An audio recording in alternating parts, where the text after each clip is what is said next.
c'est bon pour la présentation, d'avoir la présentation, mais ce sont là des choses spirituelles que nous sommes en train de partager.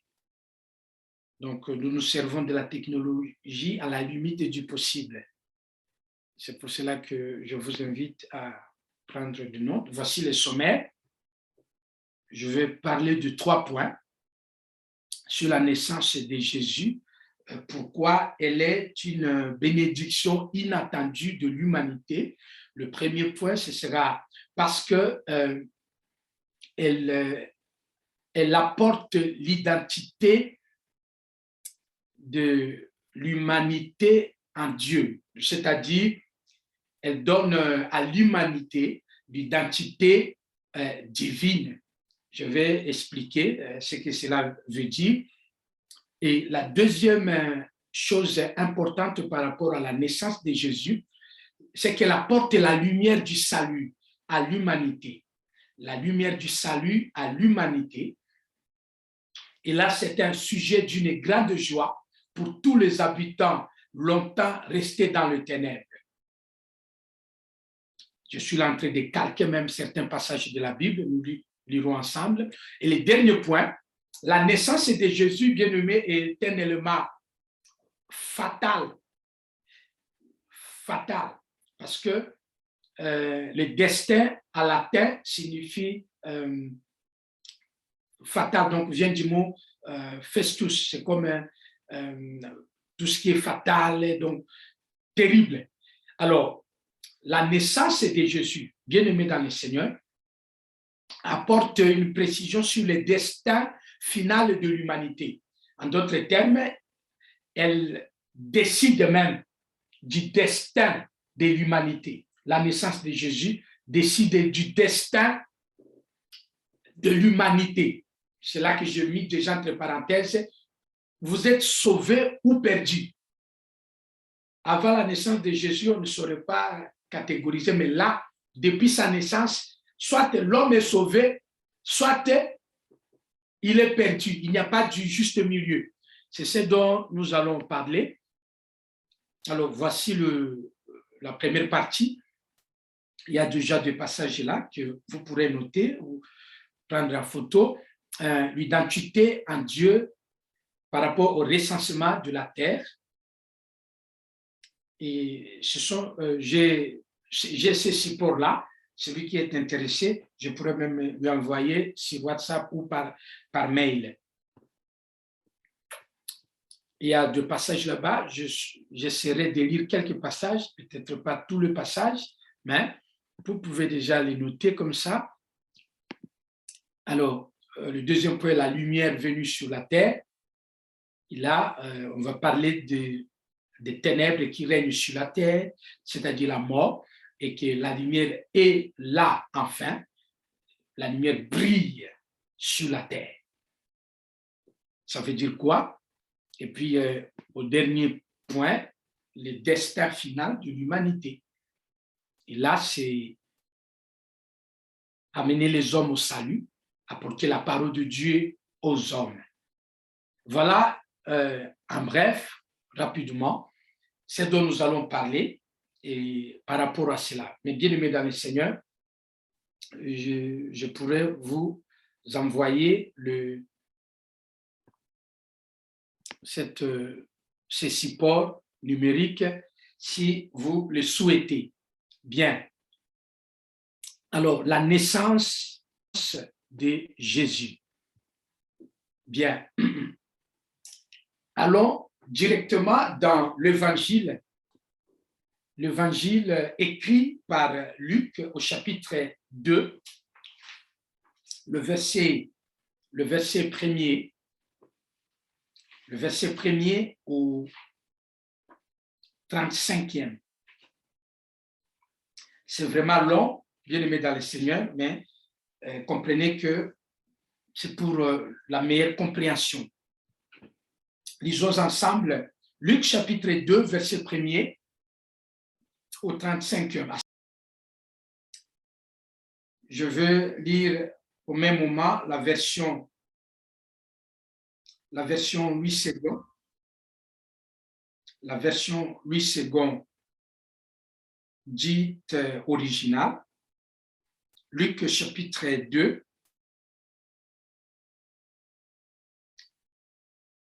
parce que dans la version originale, on a traduit les textes hébreux, araméen, grec, sans beaucoup de français. Donc, ça met beaucoup de choses. Et voilà. La version Louis II dit ceci. Luc chapitre 2, verset 1er au 35e. En ces temps-là parut un édit de César Auguste ordonnant un recensement de toute la terre. Un recensement de toute la terre. Ce premier recensement eut lieu pendant que Quirinius était gouverneur de Syrie. Tous allaient se faire inscrire, chacun dans sa ville. Joseph aussi monta de la Galilée, de la ville de Nazareth, se rendre en Judée dans la ville de David, appelée Bethléem, parce qu'il était de la maison et de la famille de David, afin de se faire inscrire avec Marie, sa fiancée, qui était enceinte. J'ai déjà parlé de cette réalité ici. Une fiancée enceinte. Cela se fait seulement une seule fois dans la Bible et ordonné par Dieu. Une fiancée ne peut pas être enceinte. C'est une femme mariée qui doit être enceinte. L'Église a dit Amen. Pendant qu'ils étaient là, le temps où Marie devait accoucher arriva. Quelle coïncidence, bien-aimés. Nous sommes en train de lire la parole de Dieu. J'espère que vous suivez très bien. Parce que c'est à partir de la lecture que vous entendrez Dieu vous parler. Pendant qu'ils étaient là où? Pendant qu'ils étaient là où ils sont allés faire les recensements, que le temps où Marie devait accoucher arriva. Quelle coïncidence. Et elle, enfantant son fils premier-né, elle l'émaillota et les coucha dans une crèche parce qu'il n'y avait pas de place pour eux dans l'hôtellerie. Il n'y avait rien de prévu ni pour le bébé, ni pour la mère. Il y avait dans cette même contrée, nous sommes là dans un village, de bergers qui passaient dans le champ le veille de la nuit pour garder leurs troupeaux. Et voici un ange du Seigneur leur apparut, et la gloire du Seigneur resplendit autour d'eux. Ils furent saisis d'une grande frayeur. Mais l'ange leur dit, ne craignez point, car je vous annonce une bonne nouvelle qui sera pour tout le peuple le sujet d'une grande joie. Bien-aimés dans le Seigneur, vous aurez déjà remarqué ici que la naissance de Jésus est le sujet d'une grande joie pour tout le peuple de la terre. Le verset 11, c'est qu'aujourd'hui, donc c'est qu'aujourd'hui, dans la ville de David, il vous est né un sauveur qui est le Christ, le Seigneur. Wow! Et voici à quel signe vous le reconnaîtrez.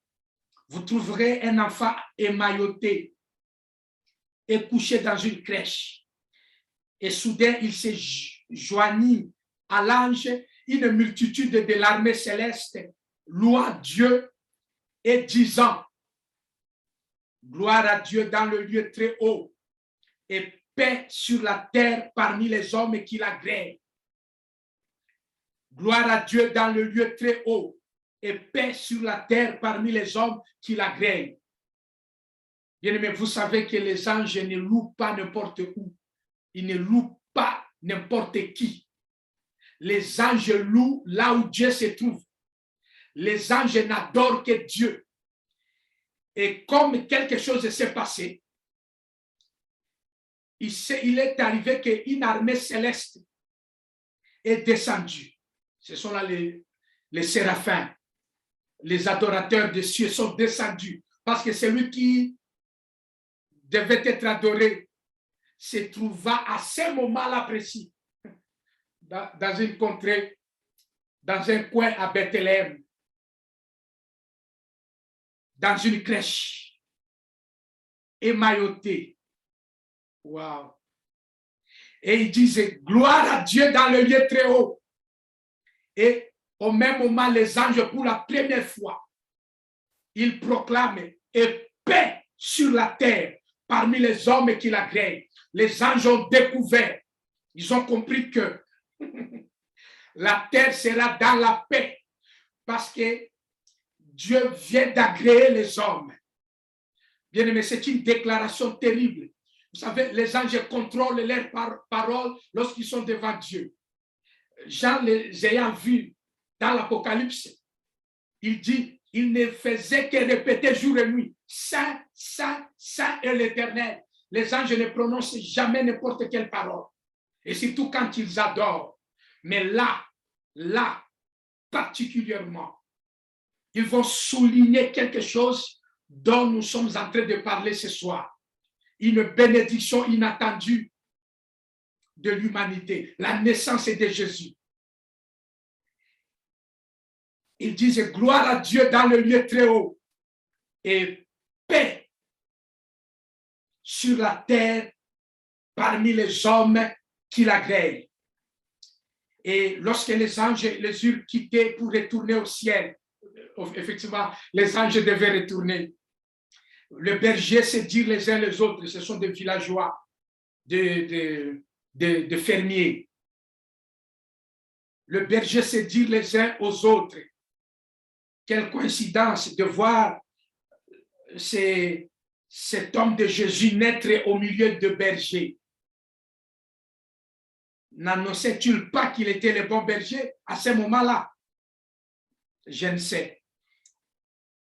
Le berger se dit les uns aux autres, allons jusqu'à Bethléem et voyons ce qui est arrivé, ce que le Seigneur nous a fait connaître. Voyons ce qui est arrivé, ce que le Seigneur nous a fait connaître. En fait, Dieu bien-aimé par la naissance de Jésus est en train de lancer un message sur l'humanité tout entière. Bien-aimé, un jour comme celui-ci, où le monde parle de la naissance de Jésus, l'Église doit être dans la joie. Gloire au Seigneur. Gloire au Seigneur. Parce que s'il y a un élément qui a dévoilé le plan et les secrets de Dieu pour les hommes, c'est celui de la naissance de Jésus. Parce que l'œuvre de la croix, que l'Église soutient beaucoup plus que la naissance de Jésus, ne concerne que l'Église rachetée. Parce que là, ce sont ceux-là qui ont cru, qui voient les choses. Mais ici, bien aimé, même ceux-là qui n'ont pas encore cru, les anges déclarent paix sur la terre pour tous les hommes que Dieu a agréés. Pas pour les hommes qui agréent Dieu, non. Les hommes que Dieu agrée anticipativement. Donc, Dieu choisit déjà de faire du bien aux hommes sans que ceux-ci ne le demandent. Et ça, c'est bien, mais ça change tout. Ici, il ne s'agit pas de la prière. Oh, pasteur, tu es saint. Oh, ma soeur, tu es saint. Non, non. Tel que nous sommes, il a envoyé son fils. Ah, Hosanna, gloire au Seigneur. Oh, quelle merveille. Le verset 16, ils y allèrent à hâte et ils trouvèrent Marie et Joseph et le petit enfant couché dans la crèche. Quel bonheur, bien aimé. Le verset 17, après l'avoir vu, ils racontèrent ce qui leur avait été dit au sujet de ce petit enfant. Parce que quand les anges sont descendus adorer, les anges sont descendus dans un espace où le berger avait accès. Les anges étaient en train d'adorer le Fils, celui qui était né, et ils ont permis que leur adoration soit remarquée par le berger, afin que le berger apportait le message aux parents. Quand ils auront visité, ils auront rendu visite à celui qui était né. Le verset 18 dit, tous ceux qui les entendirent furent dans l'étonnement de ce que leur disait le berger. Écoutez le verset 19. Marie gardait toutes ces choses et les repassait dans son cœur.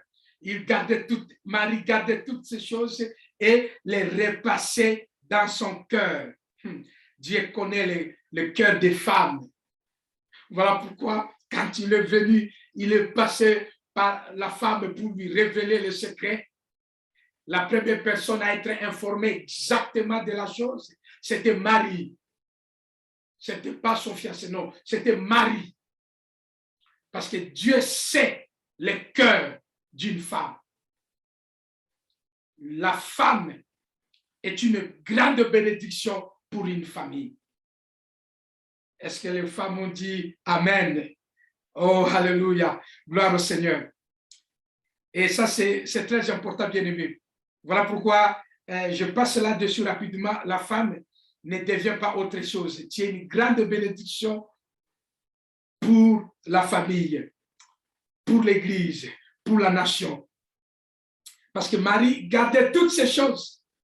Elle les repassait dans son cœur. Je ne sais pas de Joseph. La Bible n'a rien dit de ça. Mais pour Marie, elle gardait toutes ces choses. Elle les repassait dans son cœur. J'ai toujours remarqué que, en tant que pasteur, lorsqu'une femme se donne à Dieu, lorsqu'une femme est prête à obéir à Dieu, lorsqu'une femme s'engage au Seigneur, elle bouleverse tout ce qui est autour d'elle.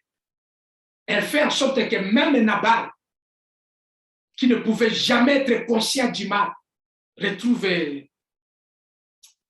sa situation, son indifférence, et dit, mais c'est comme ça que j'ai agi à l'égard de David. Oh là là, parce qu'Abigail était là. Que Dieu bénisse tous les hommes à qui Dieu a donné des femmes qui ont un cœur de femme au nom de Jésus. Parce que là, Joseph, je ne sais pas ce que Joseph repassait dans son cœur, mais Marie, elle a gardé cela. Toutes ces choses. Le verset 20, le berger s'en retournait, glorifiant Dieu et louant Dieu pour tout ce qu'ils avaient entendu et vu, et qui était conforme à ce qui leur avait été annoncé. Par qui? Par l'armée céleste, par un ange qui leur était apparu. 21e verset, le 8e jour.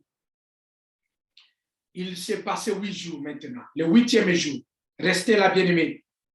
Le 8e jour auquel l'enfant devait être circoncis étant arrivé, on lui donna le nom de Jésus.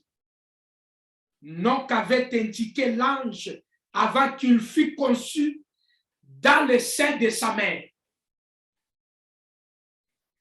Le 8e jour, on lui donna le nom de Jésus. Le jour de la circoncision, qui rappelle une alliance que Dieu avait faite avec un homme au nom d'Abraham. Parce que le Dieu que nous prions bien aimé, il est le Dieu de l'alliance. Il est le Dieu de l'attente. Il est le Dieu de l'agreement. Il est le Dieu de l'accord. Il a fait alliance.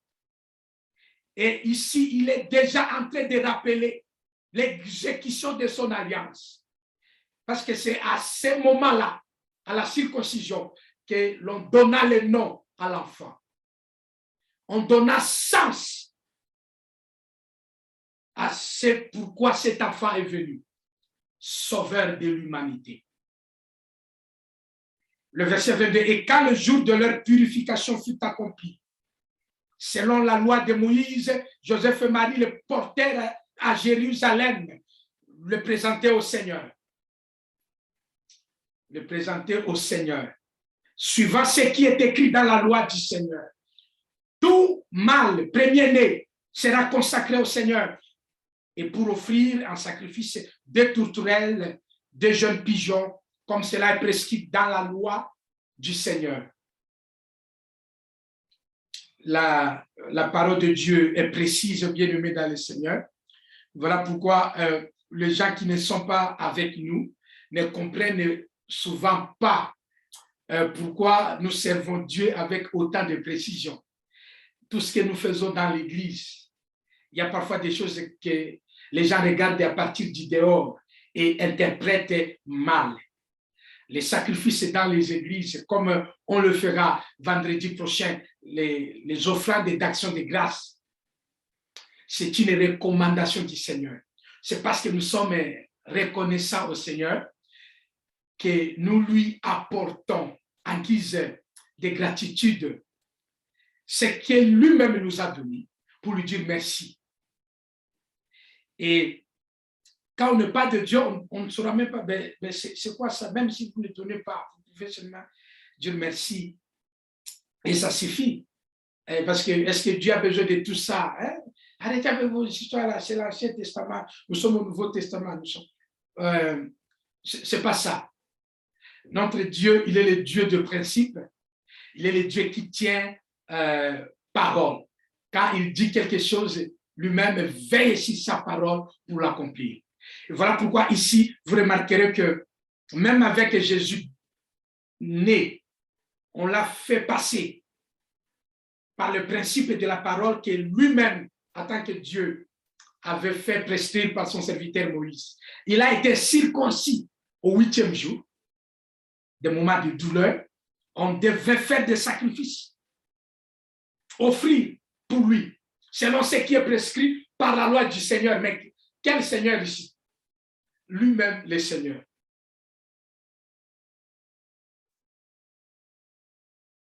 Et voici le verset 25. Nous entrons dans une autre étape, bien-aimé.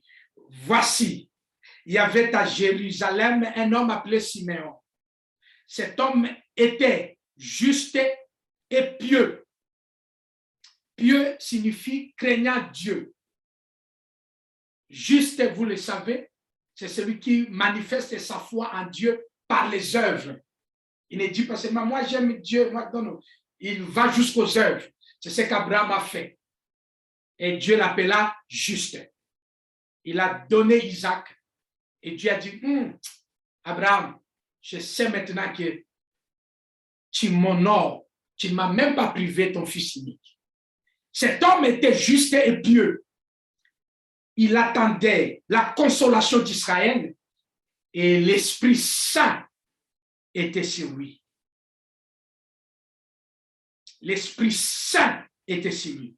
Il avait été divinement averti par le Saint-Esprit qu'il ne mourrait point avant d'avoir vu le Christ du Seigneur. Il ne mourrait point avant d'avoir vu le Christ du Seigneur. Le Saint-Esprit joue un tel rôle dans la vie des enfants de Dieu. Il y a des choses bien-aimées écrites dans la Bible que d'autres personnes comprendront de travers. Mais toi, parce que l'Esprit de Dieu est à toi, il te poussera à le vivre de manière particulière. C'est comme cela que Siméon est allé au temple, averti par le Saint-Esprit, qu'il arrive quelqu'un dont je t'ai parlé, le Sauveur. Il arrive, tu le verras. Et Siméon est allé à l'église.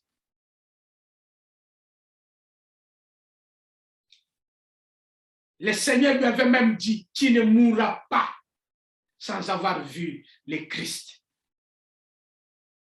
Il vint au temple, poussé par l'Esprit, on précise encore.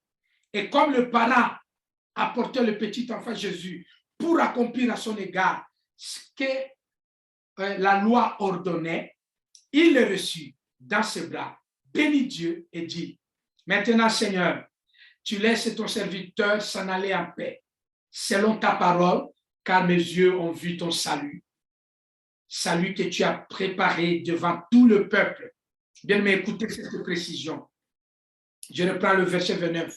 Maintenant, Seigneur, tu laisses ton serviteur s'en aller en paix, selon ta parole. Mais car mes yeux ont vu ton salut. Bien-aimé, la naissance de Jésus. Salut que tu as préparé devant tout le peuple. Écoutez une deuxième chose. Lumière pour éclairer les nations. Gloire d'Israël, ton peuple. Son père et sa mère étaient dans l'admiration des choses qu'on disait de lui.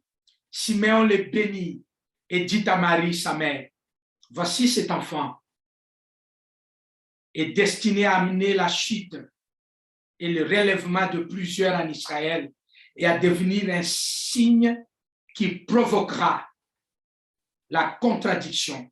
Et à toi-même, une épée te transpercera l'âme afin que le pensée de beaucoup de cœurs soit dévoilé. Amen. Gloire au Seigneur. Bien-aimés dans le Seigneur, cette parole, ce passage résume, démontre, précise l'essence de la naissance de Jésus pour l'humanité que nous sommes. La naissance de Jésus est une bénédiction à laquelle l'humanité ne s'attendait pas. Surtout pas de cette manière.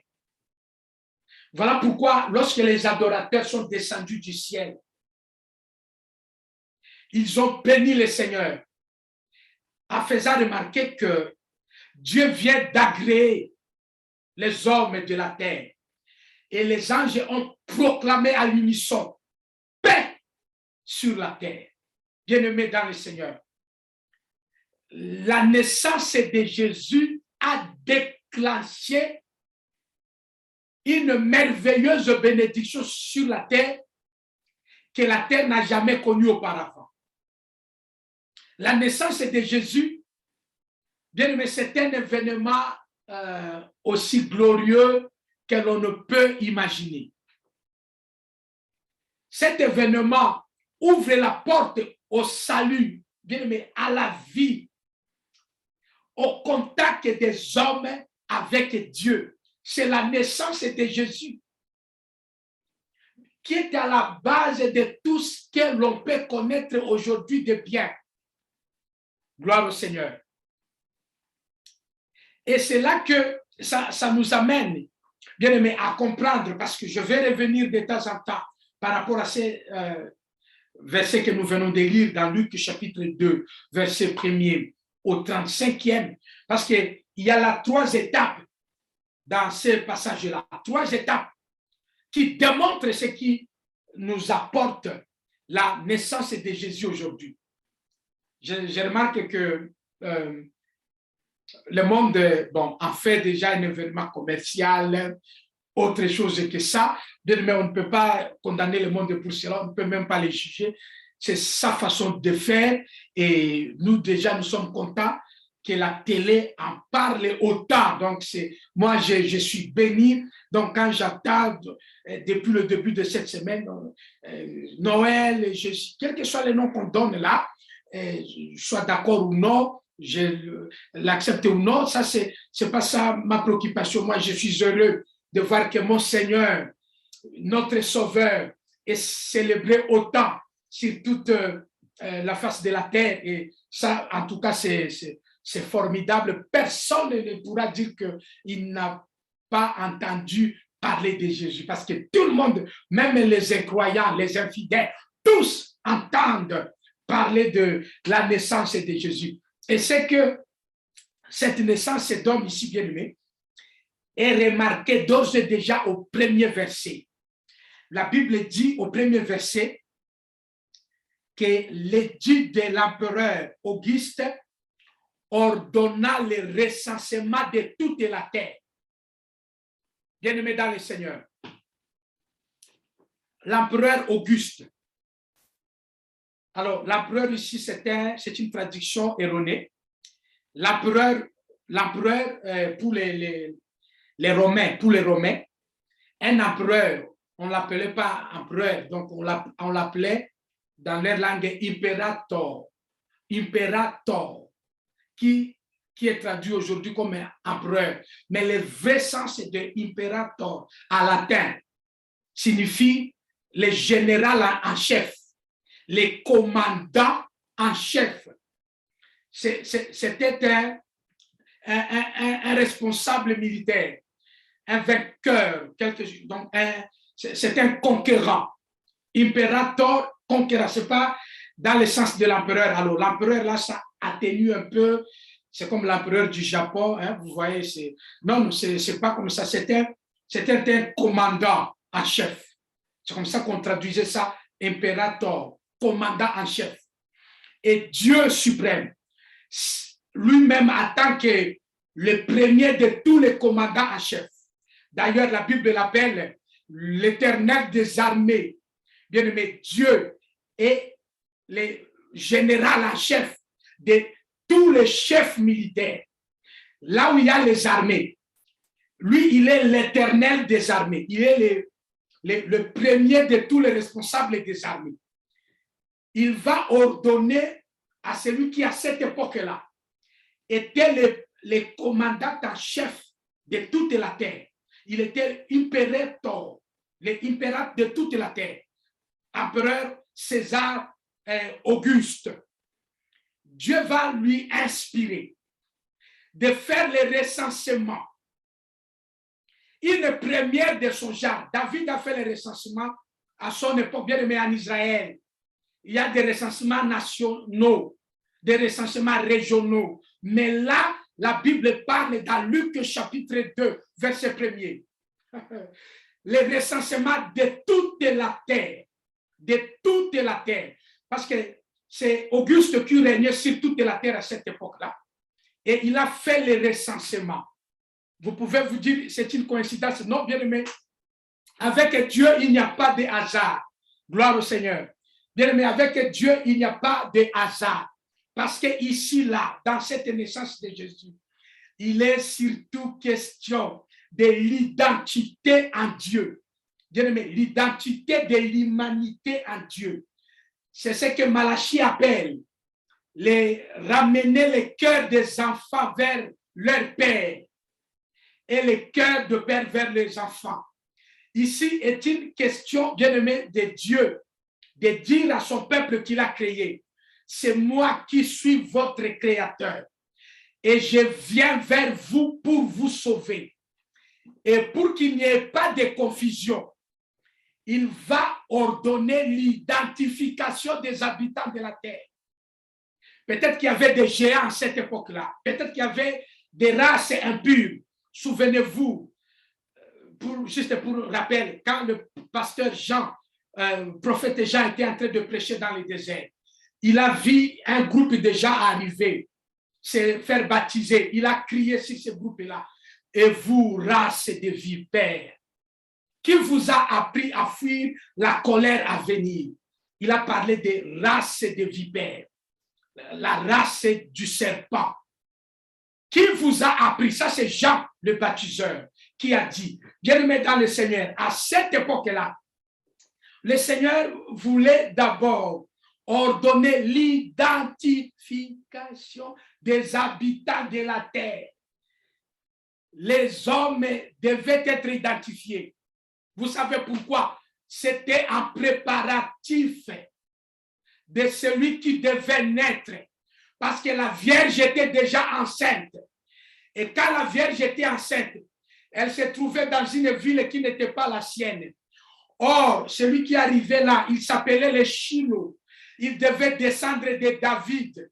Bien aimé, les choses de Dieu sont précises. J'espère que tu me suis. Le Shiloh devait venir de la descendance de David, pas n'importe lequel. Et pour que les choses soient en ordre, Marie étant déjà enceinte, la médecine n'était pas autant développée comme aujourd'hui pour qu'elle sache quand elle va accoucher. Mais Dieu qui avait le contrôle de toutes les choses, va ordonner à son serviteur, celui qui faisait son ombre, Donc, il était l'image du grand commandant, le général Auguste. Il va lui dire, tu fais le recensement de tous les habitants de la terre. Et pour que le recensement soit fait, nous l'avons lu, bien-aimé. Chaque personne doit retourner dans sa ville natale. Le recensement devait être fait là où tu es né. Là où tu es né. De là où tu viens. Alors, c'est là que c'est parfois étonnant aujourd'hui de remarquer que la paternité est en train d'être remise en cause dans le siècle présent. Bien-aimés dans le Seigneur, ce qui se passe ici, c'était un événement terrible.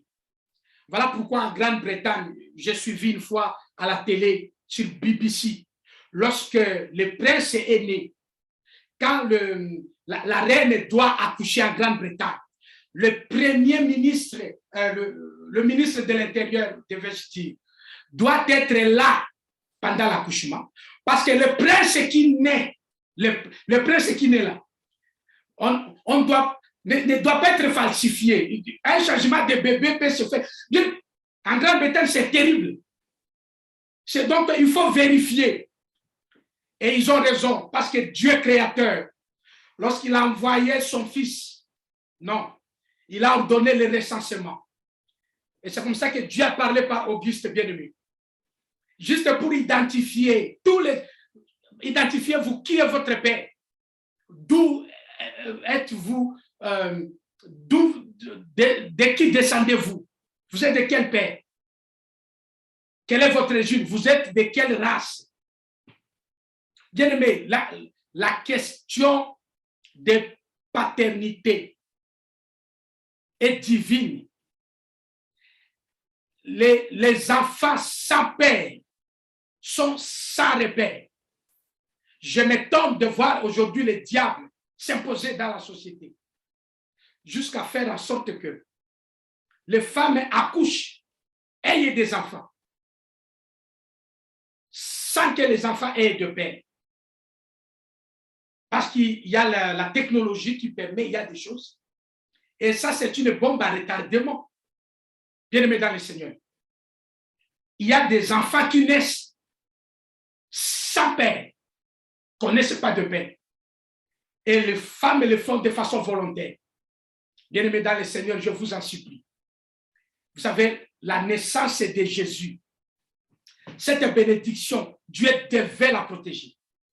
Et pour la protéger, il l'a fait par l'identification, l'identité. Bien, l'identification des habitants de la terre. Chacun selon sa ville natale. C'est pour cette raison-là que Joseph va prendre Marie. Ils vont retourner en Galilée. Ils seront partis jusqu'à Bethléem. Et arrivés à Bethléem, une fois qu'ils ont posé les pieds à Bethléem, la Bible dit le temps où Marie devait accoucher arriva. Oh, alléluia. Gloire au Seigneur. Wow. Une fois que César, Auguste, a établi que chaque personne dans son coin, chacun dans sa place. Bien, mais l'Antichrist comprend bien ces choses. Il cherche à effacer toutes les traces de paternité.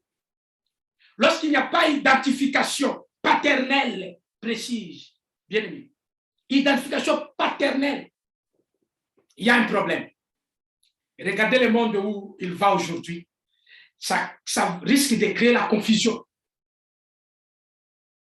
Et le Seigneur, dans son plan merveilleux pour l'humanité, oh, merci Seigneur, et il a compris que chacun était dans son coin, on a bien identifié.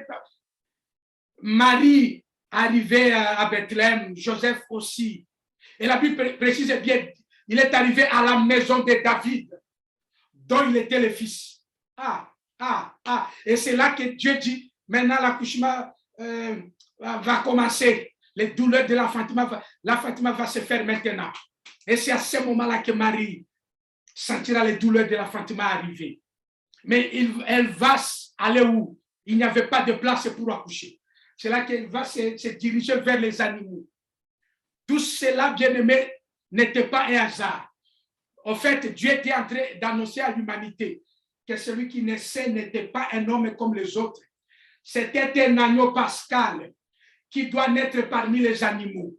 Rappelez au berger que l'agneau de Dieu est en train de naître, celui qui ôtera le péché des hommes. Et pendant que Marie et Joseph se trouvent dans la confusion, honteux de se retrouver sans layette, ils n'avaient rien de prévu. Ils se retrouvaient à côté là, il n'y avait qu'une mangeoire. Et puis c'était pendant la nuit, bien-aimé dans le Seigneur, il faisait froid. Et tout à coup, les choses se passaient très brutalement. Heureusement pour notre Dieu, le recensement ayant déjà lieu, celui qui naît là-bas ne pouvait être que le descendant de David parce qu'il naissait dans la contrée de David. Et par rapport à cette identification-là, bien-aimé dans le Seigneur, Dieu était en train de confirmer sa parole, selon laquelle j'élèverai quelqu'un, celui qui naîtra de toi, David, et je le ferai asseoir sur ton trône. J'ai écouté un jour Salomon en train de prier. Salomon dit à Dieu, il dit, tu as fait promesse à mon père que tu feras asseoir son descendant sur son trône. Et Salomon pensait que c'était lui le descendant dont Dieu parlait. Non, Dieu ne parlait pas de Salomon parce que Salomon est mort. Salomon est mort et enterré.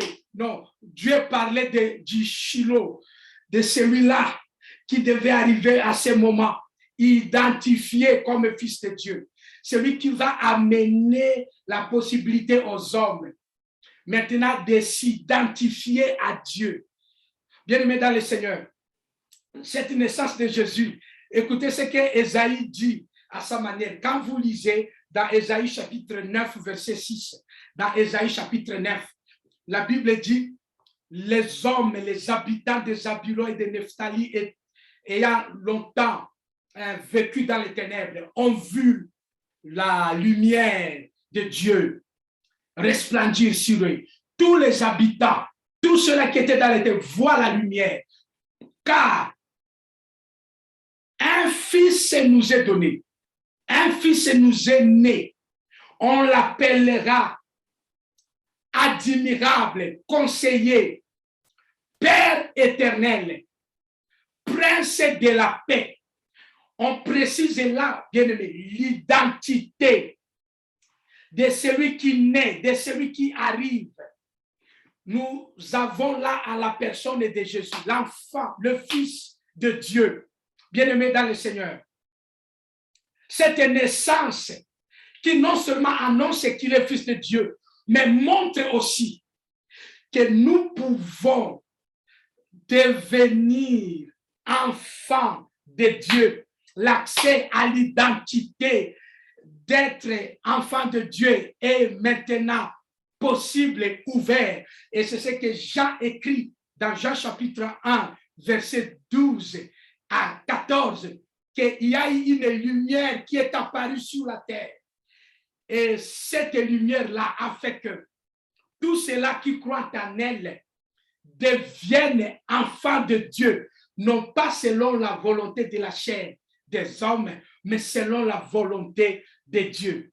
L'identité, la naissance de Jésus, bien-aimé dans le Seigneur, te permet d'avoir une identité en Dieu. C'est-à-dire, comme il est venu, non seulement on précise qu'on peut être le fils de Joseph, le fils de David, le fils de ceci, il ajoute que tu peux aussi être ou devenir fils de Dieu. C'est-à-dire, Dieu aussi a un fils. Dieu aussi va avoir des fils et des filles. Donc, la naissance de Jésus montre que nous ne nous limiterons pas à ce que nous sommes aujourd'hui. Nous pouvons aussi devenir enfants de Dieu.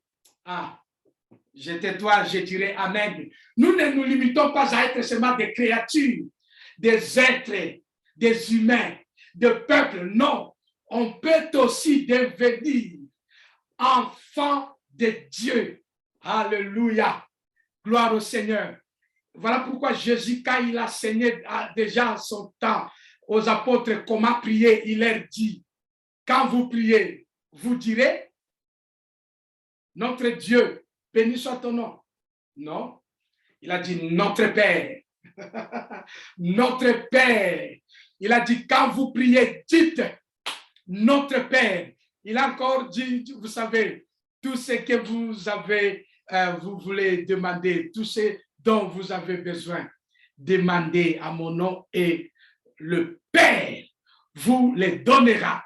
Jésus ne disait pas Dieu vous les donnera, mais il disait le Père vous les donnera. Là où 2 ou 3 sont réunis à mon nom, mon Père et moi viendront et seront au milieu d'eux. Donc, Jésus parle de Dieu en Père, parce que là, il est question d'identité. Identité. Bien-aimé dans le Seigneur. Identité. Avec la naissance de Jésus, désormais, on peut devenir fils et fille de Dieu. Waouh! Quelle bénédiction, bien-aimé dans le Seigneur. Fils et fille de Dieu. Jean chapitre 1, 12 à 14 précise ces choses, bien-aimés. Aujourd'hui, tous les hommes, où qu'ils se trouvent, qui qu'ils soient, s'ils entendent seulement ce message et que Dieu a envoyé son Fils unique, afin que quiconque croit en lui ne périsse point. Et la vie, si seulement une personne croit en Jésus, croire en Jésus signifie quoi? Vous acceptez le plan, l'œuvre du salut que Dieu a mis en place pour l'humanité que nous sommes. C'est ça, croire en Jésus. Voilà pourquoi la Bible dit, celui qui confesse de sa bouche le Seigneur Jésus et qui croit dans son cœur que Dieu l'a ressuscité d'entre les morts, il sera sauvé, il sera justifié. Donc, il suffit seulement de remarquer que à la naissance de Jésus, nous avons la possibilité de devenir enfants de Dieu. Bien-aimé, tu es en train d'accéder dans une bénédiction divine. Tu entres dans une nouvelle identité, celle des enfants de Dieu. Voilà pourquoi il y a eu le recensement par les serviteurs de Dieu, César Auguste. Waouh, gloire au Seigneur. C'est possible d'être enfant de Dieu. Il faut toujours se poser la question quand on est à l'église. Bien aimé, quand on est croyant de Dieu, est-ce que je suis né de Dieu? Les anglophones le savent très bien. They always say, are you born again? Are you ever born again? Bien aimé, chez les anglophones, the born again issue, wow. It's tremendous. Ça dépasse tout. Mais les francophones, on a tendance de parler d'autres choses. Nous, on veut, je ne sais pas, peut-être le miracle, le miracle ou l'approbation des hommes. Les anglophones, les chrétiens anglophones, non. Non, is your husband born again? Is your wife born again? Oh, I'm afraid that person is not born again. You say, but why? No, the way he's behaving, that's not really related to someone who's born again. Well, anyone who's born again should not behave that way. This is strange. I don't think he's born again. Ils ne disent pas que, je ne pense pas qu'il est chrétien. Non, born again. Mais né de nouveau. C'est ce que Jésus a dit à Nicodème, si tu n'es pas né de nouveau, tu ne sauras pas hériter le royaume des cieux. Et c'est ce qui nous enseigne la naissance de Jésus, l'identité en Dieu. Bien aimé, c'est une bonne nouvelle. On peut devenir enfant de Dieu. Voilà tout. On peut devenir enfant de Dieu. Déjà, quand tu comprends cela, bien aimé, c'est fini. Tu entends ces paroles. Tu peux devenir enfant de Dieu. Si seulement tu crois au Seigneur Jésus, tu seras sauvé. Et quand tu prieras, tu diras, notre Père. Et quand l'Esprit de Dieu sera en toi, Romains chapitre 8, la Bible dit l'Esprit de Dieu à moi crie. Abba, Abba, il ne dit pas Dieu, Dieu, non, Abba, Abba, Père, Père. Parce qu'il est question d'identité. Pourquoi? Il faut jamais blaguer avec l'identité. Et je sais que l'Antichrist comprend bien ce que je suis en train de dire. Il est en train de tromper le monde avec des choses là. On essaie de bouleverser certains facteurs d'identité pour que l'identité devienne choisie, devienne perso, comme on... Non, non, tout le monde devait rentrer dans sa ville natale. Tout le monde devait rentrer d'où il était venu, de qui tu es père. Avant que le Fils de Dieu soit né, on devait vérifier cela pour qu'il n'y ait pas de confusion. Qu'on ne dise pas que non, ce n'était pas vraiment. Non, non, non, non, non. Lui, c'est de la descendance de David. Et Dieu voulait se rassurer. Et c'est ce qu'il a fait. Bien aimé, c'est dans cette identité, lorsque le Seigneur était né, cette identité, non seulement elle nous montre cette capacité de devenir enfant de Dieu, mais aussi elle est en train de souligner l'importance de l'origine natale. Mais quand on n'est pas né de Dieu, c'est terrible. Donc, la notion de la descendance ici, comprenez ça très bien, la notion de la race, de la paternité, c'est très important. C'est terrible, c'est une notion très grave.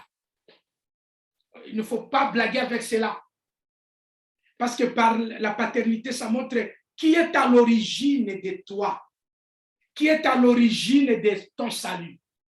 Ici, en affirmant que Jésus était conçu par le Saint-Esprit,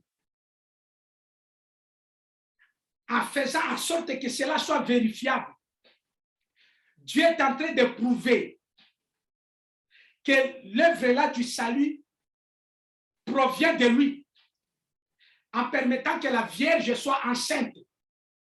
Dieu est en train d'affirmer que celui qui naît là vient réellement de Dieu. C'est un miracle. Vient de Dieu. Voilà pourquoi, bien aimé, ça c'est une notion capitale. La question de l'origine natale, c'est raciale, la descendance, bien aimé, la race. Vous ne pouvez pas effacer ces choses-là. Je sais qu'il y a des militants qui cherchent à effacer la race, n'appelons plus de race. Nous sommes seulement tous un, nous sommes une société, nous sommes un, nous sommes un. Oui, ça c'est ce que l'Antichrist mettra en place. Mais normalement, bien aimé dans le Seigneur, la race, la descendance, les familles, les nations, ces choses-là existeront. Ces choses-là, tant que l'Église sera encore là, ces choses-là existeront. Et c'est un piège de penser qu'on peut gommer ça d'un seul coup et puis changer les choses. C'est pour cela que quand les gens célèbrent la naissance de Jésus, c'est capital. Mais la notion de la naissance, la notion de la paternité est capitale. Parce que c'est là que ça prouve l'origine.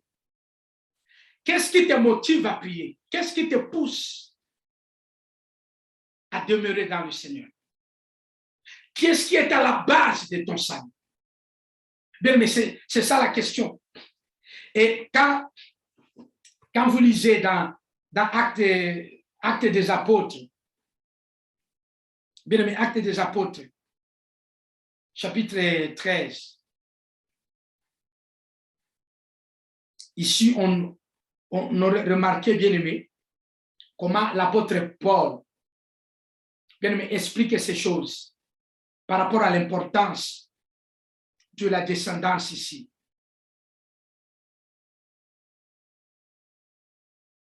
Barnabas et Saul envoyés au verset 4 par le Saint-Esprit descendirent à celui-ci et de là ils s'embarquaient pour l'île de Chypre. Arrivés à Salamine, ils annoncèrent la parole de Dieu dans les synagogues. Verset 6. Ayant ensuite traversé toute l'île, ils trouvèrent un certain magicien, faux prophète juif, nommé Bar Jésus. un faux prophète juif nommé Bar-Jésus, qui était avec les proconsuls, Sergius Paulus, homme intelligent. Ce dernier fit appeler Barnabas et Saul, et manifestant le désir d'entendre la parole de Dieu. Mais Élymas, le magicien, car c'est ce que signifie son nom, leur faisait opposition, cherchant à détourner de la foi les proconsuls. Alors, Saül appelait, plutôt Saul. Saül, c'était le roi. Ici, Saul, c'est celui qu'on appelle Paul. Appelé aussi Paul, voilà, rempli du Saint-Esprit, fixa les regards sur lui et dit, homme plein de toute espèce de ruses et de fraude, fils du diable, ennemi de toute justice. Bien-aimé, il parle ici d'un magicien, un faux prophète magicien juif, mais pas précis et rempli du Saint-Esprit, il dit fils du diable. C'est-à-dire, ce qu'il fait là a comme origine du diable. Il porte la gêne du diable. Et bien aimé, le diable est souvent à l'origine de certaines choses pour lesquelles les hommes sont perdus. Or, si nous revenons à Dieu, parce que la naissance de Jésus nous montre une bonne nouvelle, que Dieu nous ouvre les mains. Dieu dit, venez à moi. Vous serez sauvés. Lorsqu'on ne comprend pas ces choses, bien aimé dans le Seigneur, on ne s'en répète. Quand on n'a pas Dieu pour père, bien aimé, on ne s'en répète. Quand on n'a pas Dieu pour père, on est aveuglé. On se perd. La naissance de Jésus, bien aimé, atteste ces choses, nous pousse dans cette identité en Dieu. Avoir Dieu pour père. Devenir enfant de Dieu. Bien aimé, que cela soit ton partage. Être enfant de Dieu est une grande bénédiction. C'est ce que nous célébrons dans la naissance de Jésus. Gloire au Seigneur. Et si c'est une autre puissance qui génère les choses en toi, une autre force paternelle, bien aimé dans le Seigneur, là c'est un danger. Là c'est un danger. Ça c'est un des éléments principaux de cette naissance de Jésus. Le deuxième élément, la lumière venue sur la terre. Dans Matthieu chapitre 4,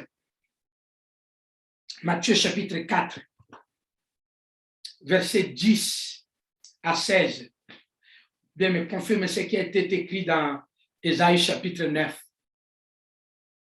Que les ténèbres régnaient sur la terre, c'est-à-dire la mort régnait sur la terre, jusqu'à la naissance de Jésus. Il n'y avait que mort et mort sur la terre. Il n'y avait que ténèbres. Matthieu 4, 10 à 16. Et qui régnait à ce temps-là? Bien aimé, c'est Satan qui régnait, lui qui représente la mort. Et quand Jésus est venu, il a essayé de le tenter, comme il fait avec nous tous. Il a aussi tenté Jésus. Et dans Matthieu chapitre 4, le verset 10, Jésus lui dit, retire-toi Satan. Car il est écrit, tu adoreras le Seigneur, ton Dieu, et tu le serviras lui seul. Quand Jésus est né, bien-aimé dans le Seigneur, il est venu par sa naissance apporter la lumière sur celui que les hommes devaient désormais adorer. Voilà pourquoi il a précisé en répondant à Satan que c'est fini, messieurs. On n'adorera plus Satan, on n'adorera plus l'argent, on adorera Dieu. On ne peut plus adorer les choses, nous allons adorer Dieu. Jésus lui dit, arrière de moi, Satan. Il est écrit, tu adoreras le Seigneur ton Dieu et tu le serviras lui seul. Les hommes doivent désormais adorer Dieu et servir Dieu. Je prie que les hommes, ceux qui entendent un tel message et la bonne nouvelle de Jésus, se mettent à adorer le Dieu véritable. Il n'est plus temps ni question d'adorer l'argent, d'adorer les sexes, d'adorer la nourriture, d'adorer le plaisir de ce monde. Nous devons adorer le Dieu véritable. L'adoration, Jésus a même précisé, même à la femme samaritaine, ne se fera plus dans le temple, à la montagne ou à la vallée, mais les vrais adorateurs adoreront le Père. Ah, on y revient. Adoreront le Père en esprit et en vérité. Bien-aimés dans le Seigneur, la lumière est venue. Qui est-ce qu'on va adorer? Vous avez peur de qui? Vous avez crainte de qui? Vous devez avoir crainte de l'Éternel. Adorer signifie craindre. Celui qui adore quelqu'un, il est craint. Tu adores Dieu, ça veut dire que tu crains Dieu. Bien, mais quand tu crains l'argent, tu es en train de l'adorer. Nous devons craindre Dieu. Et Jésus a annoncé à Satan en disant que désormais, on ne va plus adorer autre Dieu que le Dieu créateur. Et nous le servirons lui seul. La naissance de Jésus apporte la lumière sur l'adoration. La venue de Jésus, bien-aimé dans le Seigneur. Sans Jésus, il n'y aurait pas la vie que nous avons aujourd'hui. Vous voyez la vie que nous menons là. La terre telle qu'elle est. Bien-aimé, sans Jésus, c'est terrible. Il y a eu des civilisations qui ont disparu. Par des sacrifices, les gens se sont tués jusqu'à se décimer. Bien-aimé dans le Seigneur. Ils ont fait des sacrifices humains. Là où il n'y a pas la parole de Dieu, là où il y a l'absence de Jésus, bien aimé, c'est la mort. Depuis que Jésus est venu parmi les hommes, les choses ont changé. Célébrons Emmanuel, Dieu avec les hommes. Parce que depuis qu'il est arrivé, les hommes ont vu la lumière. Bien aimé, les choses se sont éclairées. Il y a des enfants qui sont nés de parents sorciers, de parents aventuriers, de parents escrocs, voleurs. Mais ces enfants-là n'ont pas suivi la voie de leurs parents. Ils ont dit, mon père a volé, moi je ne vole pas. Ma mère a triché, moi je ne triche pas. Il y a même jusqu'au 21e siècle, il y a même des filles qui sont nées de familles polygames. Mais elles ont refusé. À chaque fois, on leur proposait d'être deuxième femme. Elles ont refusé. Il y a même d'autres ont refusé, pas seulement parce qu'elles prient. Hein. Les gens passent là, je parle des chrétiennes. Non. Jésus a porté la lumière sur la terre. Les gens connaissent le bien. Il y a des médecins, ils ne prient pas. Ils ne pratiquent jamais l'avortement. Ils refusent cela. Ils disent qu'ils ne trouvent pas bon. Il y a des niveaux, ils ne peuvent pas. Ils peuvent pratiquer l'avortement lorsqu'ils voient que c'est vraiment médicalement justifié, où il y a la vie. Donc, son serment là. Là où il y a, les gens viennent avorter par plaisir. Je suis fatigué je ne sais pas, moi je ne veux plus de trucs comme ça. Il y a des médecins qui disent non. Non. Et même aujourd'hui, il y a des technologies qui permettent la modification de l'ADN. Elles existent déjà. Mais les scientifiques refusent toujours de le mettre en place. Ils ne sont pas chrétiens, la majorité. Mais vous savez pourquoi, bien-aimés? Parce qu'il y a la lumière. Les gens ont ce qu'on appelle la morale, bien-aimés. Ils ont la compréhension. Le bien règne encore. Le bien règne. L'éducation est là. Les gens font encore le bien. Le bien est encore là, bien, mais ce n'est pas seulement à l'église. Le bien, même là où vous travaillez, le bien, il y a des gens sérieux, il y a des gens, les gens qui ne sont pas jaloux, il y a des gens qui se réjouissent du bien des autres. Grâce à Jésus, grâce à l'avènement, la naissance, vous ne voyez pas, peut-être, vous savez, les hommes sont ingrats, hein, ce que je dis là, c'est très difficile de remarquer ça autour de nous, mais vous si vous faites très attention, vous comprendrez que rien n'empêche à ces gens-là de faire du mal. Les gens ont des bombes, les gens ont des armes, ils ne les utilisent pas. Les gens peuvent faire n'importe quoi, ils ne le font pas. Parce qu'il faut que les gens peuvent réagir. Vous savez ce qui les empêche là? C'est la lumière que Dieu a apportée, bien-aimés dans le Seigneur. La lumière que Dieu, la naissance de Jésus est un événement capital, bien-aimés. Nous parlons, bon, l'église, on veut faire ça comme une petite chose entre l'église. Non, ce n'est pas entre nous. Bien-aimés, c'est pour l'humanité, c'est un trésor de l'humanité. On devrait faire entrer ça dans le patrimoine mondial de l'humanité. L'UNESCO a enregistré la naissance de Jésus comme le trésor de l'humanité parce que c'est le bien de nous tous. Tous les hommes en bénéficient. Que c'est là qui décide pour ce truc, comprennent que c'est, en tout cas, c'est merveilleux, la naissance de Jésus. Elle apporte la lumière, elle apporte la clarté, l'amour, bien aimé, la joie, la paix. Les anges ont proclamé la paix sur la terre. La naissance de Jésus, c'est quelque chose de bénéfique. Gloire au Seigneur. Gloire au Seigneur. Le diable n'arrive plus à nous tromper. Les gens aujourd'hui résistent au diable. Le mal ne règne plus comme il régnait avant. Mais auparavant, c'était terrible. Il n'y avait même pas de mariage civil. On pouvait se marier comme on veut. Mais maintenant, il y a des lois, il y a des... Mais tu commets l'adultère, on peut même t'arrêter, surtout chez nous ici aux Pays-Bas. On t'attrape dans l'adultère aux Pays-Bas en prison. Polygame ici aux Pays-Bas, bien, mais tu es emprisonné. On te met en prison, polygame. Non, en prison. Oh, je vais taper ma femme. Tu ne tapes pas ici, on t'arrête. Vous savez d'où viennent ces choses-là? La lumière est apparue sur la terre. Le peuple longtemps resté dans les ténèbres a vu la lumière. Vous êtes dans la lumière parce que Jésus est né. La lumière est là, bien-aimée, elle brille sur la terre. L'adoration de Dieu devient accessible.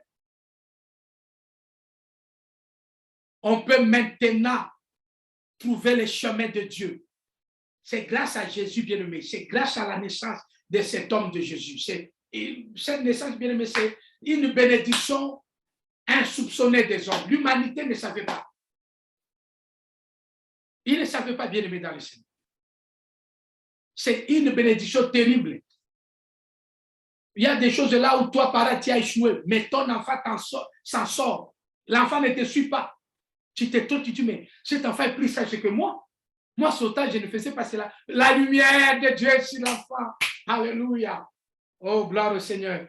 Alors, le dernier point, bien aimé, avant de terminer, c'est le destin final de l'humanité. La naissance de Jésus apporte le destin final de l'humanité.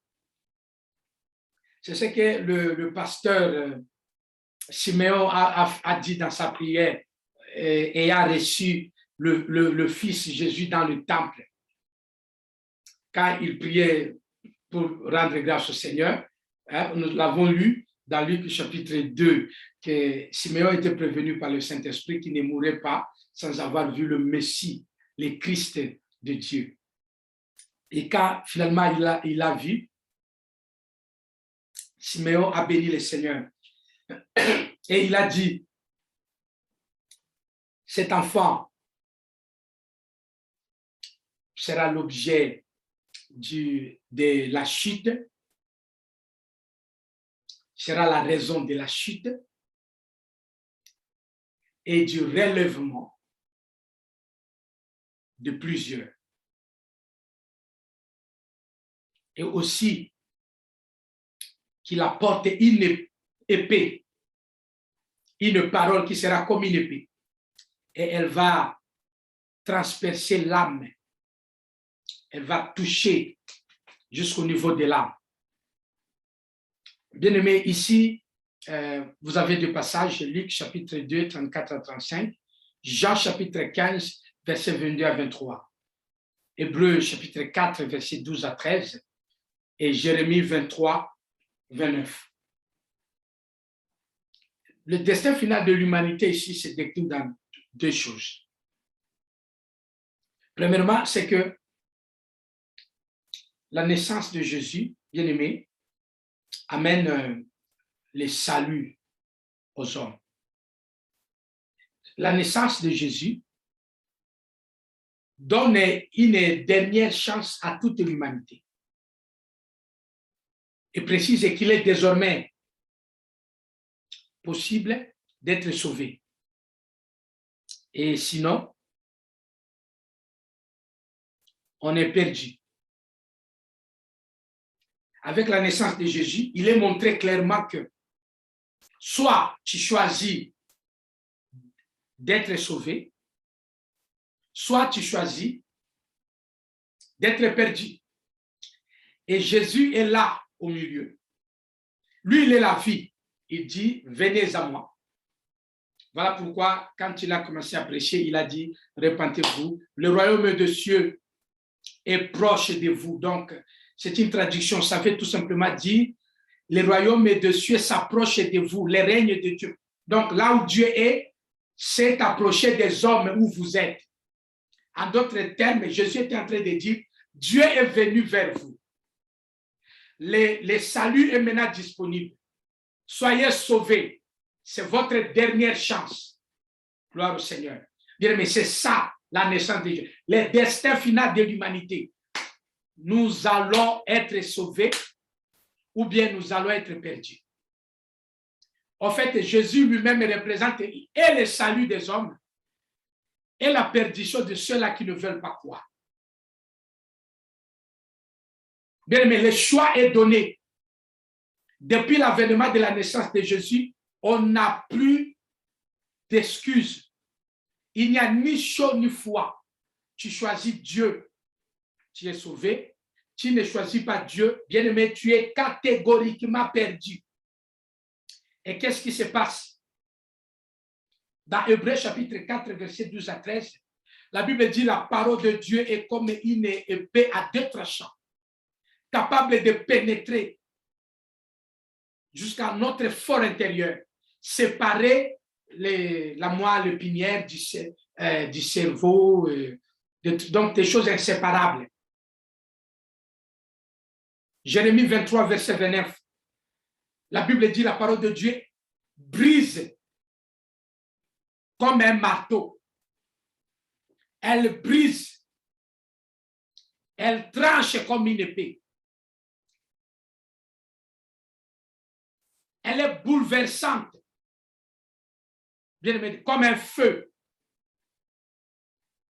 Elle est brûlante. Bien aimé dans le Seigneur.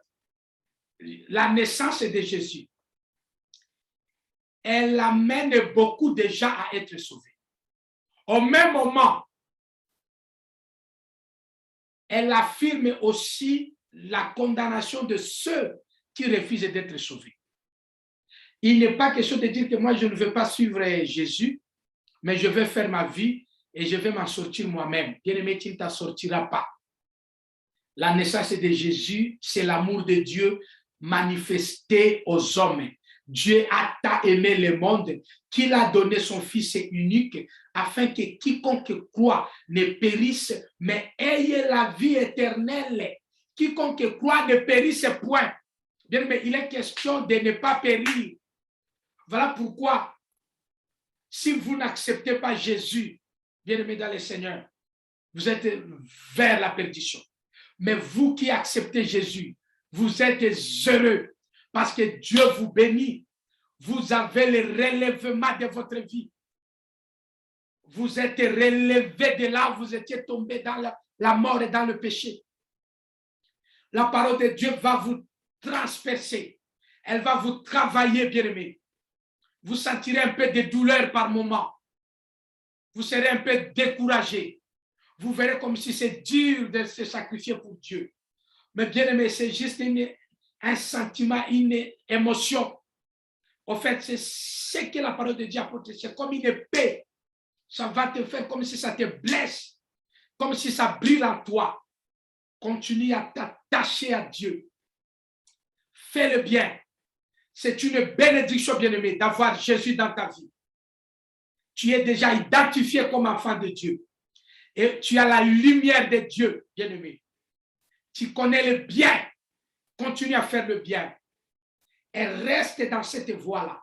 Ce que le monde est en train de célébrer aujourd'hui est une grande bénédiction pour l'humanité. Jésus est né parmi les hommes. Emmanuel est avec nous.